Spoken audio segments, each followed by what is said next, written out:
Nawaambiaga watu, ukiona kipindi cha njaa unapitia leo, ujue kuna kipindi cha neema kilishatangulia, ila wewe ukijua. Wengi vipindi vya neema vikitangulia ndio vipindi vya kutanua kwao, ndio vipindi vya kuongeza pamba kali.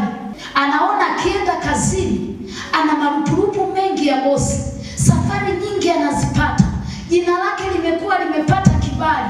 Watu wa namna hii kuna wakati wao wanajisahau, anahisi ataishi hicho kipindi milele. Nikwambie rafiki yangu, tukiwa duniani kuna nyakati tofauti. Bwana asifiwe. Haleluya. Haleluya. Kwa hiyo naambia watu, ukiona kuna kipindi unapita cha neema, jitahidi sana kuwekeza ili kipindi cha njaa kinapokuja wewe uweze kustahimili. Mnanielewa watu wa Mungu? Haleluya.